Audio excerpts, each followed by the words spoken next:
पांडुपुत्र भीम के बारे में माना जाता है कि उनमें 10,000 हाथियों का बल है, जिसके चलते एक बार उन्होंने अकेले ही नर्मदा नदी का प्रवाह रोक दिया था।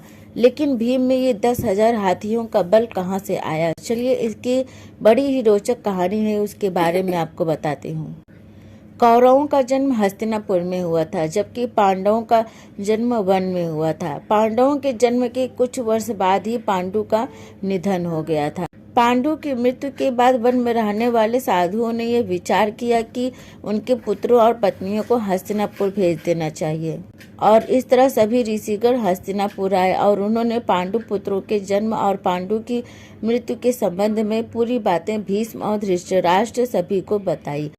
भीष्म को जब यह बात पता चली तो उन्होंने कुंती सहित 5 पांडवों को हस्तिनापुर बुला लिया।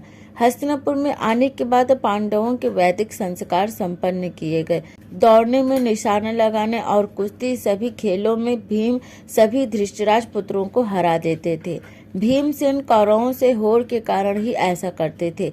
इसके अलावा उनके मन में उनके लिए कोई वैर भाव नहीं था।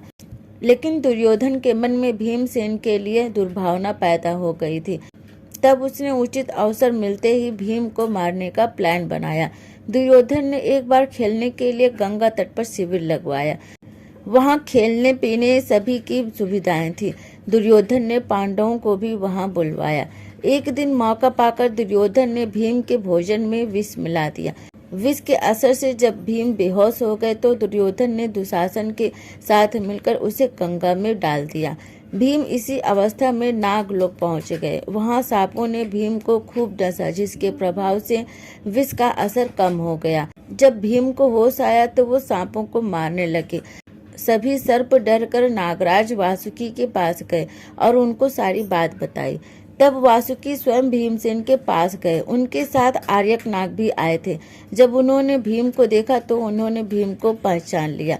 आर्यक नाग भीम के नाना थे।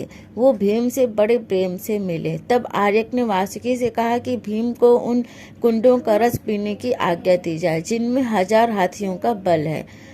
वासुकी ने इसकी मंजूरी दे दी। भीम 8 कुंड पीकर एक विशाल सैया पर सो गए।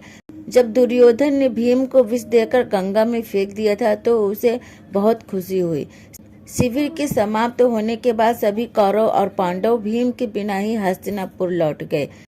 पांडवों ने सोचा कि भीम शायद आगे ही निकल गए होंगे।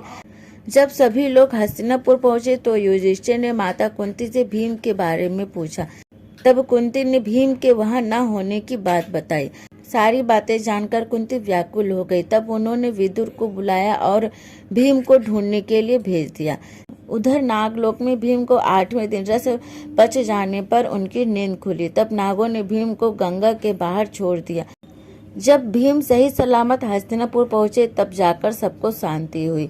तब भीम ने माता कुंती और अपने भाइयों के सामने दुर्योधन द्वारा विष देकर गंगा में फेंकने और नागलोक में क्या क्या हुआ ये सारी बातें सबको बताई।